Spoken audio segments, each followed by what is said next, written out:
김 소장입니다. 요새 고민입니다. 뭐가 고민이냐면 컨설팅 시간이 점점 짧아지고 있다는 거. 컨설팅 회사 또는 컨설턴트 입장에서 보면 정말 안 좋은 소식이에요. 이 불행한 소식인 거지. 왜냐하면 컨설팅 시간이 길어질수록 컨설팅 업체나 컨설턴트는 더 많은 비용을 요구하게 될 것이기 때문에 컨설팅 시간이 짧아진다는 것은 그 비용 청구가 어려워질 수밖에 없다. 따라서 돈을 많이 못 번다. 그래서 불행한 거다. 이렇게 한번 말씀드릴 수가 있겠습니다만, 그래도 컨설팅 시간이 짧아지면 컨설팅을 의뢰하는 초보 연구자 입장에서는 상당히 매력 있는 거 아니겠습니까? 저 같은 경우도 사례로 한번 들어보면, 예전에는 말이죠. 제 처음 컨설팅 시작할 때, 그리고 이제 아무리 컨설팅 회사를 운영한다, 뭐 내가 논문을 좀 잘 쓰는 것 같아서 논문 컨설팅을 해보겠다라고 한들, 이것도 충분한 경험이 쌓이지 않으면 다른 사람의 연구를 컨설팅 한다는 것이 기약이 없어요. 그 시간이 언제 끝날지 몰라. 이 컨설턴트도 잘 모르는 상태에서 뭐 컨설팅하고 이런 게 많거든요. 그러다 보니까 주로 보면 뭐 보통 한 컨설팅이 뭐 기약이 없다는 게 정말 뭐 10회, 15회, 20회 이렇게 막 늘어나요.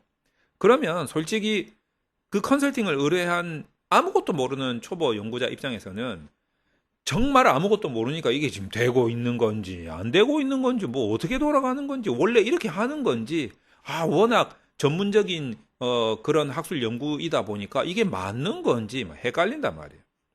그런데 이제 컨설턴트 입장에서 보면 이것도 컨설팅을 계속 하다 보면 이 본인이 공부가 돼요. 그건 무시 못 한다고. 이 가르치는 거에서 바로 배우거든요. 그러다 보니까 어떻게 보면 내가 돈을 받고 내 공부하는 것 같은 느낌도 들고 막 그래요. 근데 이제 그게 경력이 막 쌓이잖아요. 그러면 이게 노하우가 생긴다고. 이제 그러다 보면은 컨설팅의 횟수가 일단 줄어들어요. 그래서 이제 저 같은 경우에도 몇 년 전부터 컨설팅 횟수가 상당히 줄었어. 그래서 이런 고민을 한번 해봤죠. 내가 이 컨설팅 횟수를 가지고 하는 것은 별로 이제 나에게는 쓸모없는 짓거리다. 그리고 또 한편으로 이 컨설팅을 의뢰한 사람 입장에서 봤을 때 내가 굳이 뭐 이렇게까지 할 필요가 없다. 그냥 빨리 끝내주는 게 좋지 않겠나라고 해서 그때서부터 아마 저 같은 경우에도 컨설팅을 횟수로 하지 않고 시간제로 했던 것 같아요. 그게 가장 합리적이니까. 나한테도 합리적이고 컨설팅을 의뢰한 사람한테도 합리적이니까. 다만 이런 불안함은 있죠. 시간제로 하게 되면 컨설팅 회사나 컨설턴트 입장에서는 불안한 감이 막 몰려옵니다. 이거 만약에 내가 진짜 실력이 좋아가지고 어떤 학생의 논문 컨설팅을 금방 끝낼 수 있다면, 그렇다면 소위 말해서 이런 컨설팅 의뢰자가 더 이상 늘어나지 않는다고 했을 때 벌어들이는 수익이 작아지니까 이 불안해지는 거지. 하지만 뭐 저 같은 경우에는 다행히 그 시점쯤 해서 유튜브를 시작을 한 거예요. 그러니까 유튜브를 하다 보니까 아무래도 이제 그 유튜브를 보고 이 사람 잘할 것 같은데 라고 이제 평가를 해주셔서 찾아오는 컨설팅 의뢰자가 더 많아져서 어떻게 보면 이 표현이 맞는지는 모르겠어요. 박리담에 뭐 이런 느낌에 사람들은 더 많이 오고 나는 더 짧은 시간에 컨설팅을 해줄 수 있고 컨설팅을 하면서도 나는 더 배울 수 있고 그러니까 내 실력과 노하우는 더 늘어나고 그래서 계속 이게 긍정적인 방향으로 계속 쳇바퀴를 도는 거예요. 다람쥐 쳇바퀴 돌듯이. 돌다 보니까 내 역량 커지고 컨설팅 시간 더 짧아지고 나도 좋고 컨설팅 의뢰자도 좋고 님도 보고 똥도 따고 또랑치고 가재 잡고 이제 이런 긍정적인 효과가 생기는 것 같습니다. 그래서 최근에는 급기야 저 같은 경우에는 오늘도 그랬지만 보통 이제 뭐 한 몇 년 전부터는 그 이제 횟수제로 하지 않고 그냥 보통 한 2시간에서 3시간 정도만에 엔간한 거는 다 처리하고 그래도 모르는 게 있으면 또 뭐 컨설팅 한 번, 두 번, 세 번 더 받으러 오고 막 이렇게 했었단 말이에요. 근데 이제 최근에는 그게 더 짧아져 가지고 오늘 같은 경우에도 원래 2시간을 예상했었는데 1시간 만에 끝나버리더라고. 그게 저번 주도 그러고 저저번 주도 그러고 그랬어요. 이게 2시간을 지난 뭐 작년이나 재작년에는 한 2시간 정도 예상을 했었던 문제들이 이제는 1시간이면 끝나더라고. 근데 그도 그럴 것이 제가 가만히 생각을 해보니까 이 컨설팅을 받으러 오신 분의 거의 한 10명 중에 7, 8명이 공통점이 있더라 이거예요. 그게 공통점이 뭐냐면 바로 멤버십 회원이더라 이거지. 아, 이거는 제가 정말 원했던 바입니다. 제가 이 컨설팅에 아주 경제적이고 효율적인 효과를 만들어내기 위해서 재작년 요맘때쯤, 재작년 한 6월달, 7월달쯤인가요? 멤버십을 만들었는데, 그때 제가 이런 생각을 했습니다. 논문 컨설팅을 받겠다라고 생각을 하신 분들은 대부분 이제 학교에서 뭐가 해결이 잘 안 되는 상황인 거예요. 대부분 그런 사람들이 많거든요. 그러니까 누군가가 학교에서 아주 정교하게 지도를 해주지 못하기 때문에 학교 밖에서 지금 노크를 하는 상황이지 않겠습니까? 이런 분들이 그냥 무작정 아무 그 기반이 되는 논문과 관련된 지식 없이 그냥 논문 컨설팅 회사를 찾았다가 이 논문 컨설턴트가 어떤 사람인지도 모르고 그냥 내 모든 것을 맡기는 거예요. 근데 다행히 논문 컨설턴트가 아주 뛰어난 역량을 가지고 있는 사람은 이면은 다행인데 그렇지 못하면은 또 한 명의 지도 교수가 생겨서 또 끌려가게 되는 상황이 제법 많습니다. 그런데 이제 그 판단을 할 수 있는 아주 기본적인 논문과 관련된 지식을 만약에 내가 알고 자기가 모르는 부분만 자문을 받을 수 있다면 그것만큼 논문 컨설팅이 효율적인 게 어디 있겠습니까? 그리고 따지고 보면 내가 연구를 하면서 내가 무슨 뭐 IQ 한 500대는 천재도 아니고 내 혼자서 막 이것저것 다 어떻게 하냐 이거예요. 그럼 나도 잘 못하는데. 그러니까 무슨 연구를 함에 있어서 내가 잘 모르는 부분, 내가 좀 약한 부분은 얼마든지 그 부분에 한해서는 자문을 받을 수 있다라는 마음가짐이 잘못된 게 아니라는 거예요. 얼마든지 자문을 구할 수 있는 분위기가 조성이 돼야 되고 학교에서도 학생들한테 야, 네가 연구하다가 잘 모르는 거 있으면 나한테 물어봐. 내가 모르면 저 사람한테 물어봐. 저 사람도 모르면 네가 나가서 찾아. 이렇게 돼야 되는 거 아니겠습니까? 그게 아니라 야, 너는 무조건 네 힘으로 다 해. 100%네 힘으로 다 해.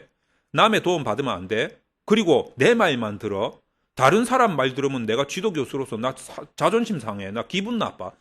이런 식의 마인드로 학생의 연구 논문을 뭐 좋은 성과가 나오기를 기대해서는 안 된다라는 거죠. 그러니까 학생 입장에서는 기본적으로 자신의 논문 관련 역량을 키우는 게 필요합니다. 이게 제가 이제 멤버십에서 보여드리는 강좌가 그 부분을 어느 정도 해소를 하고 있다는 거죠.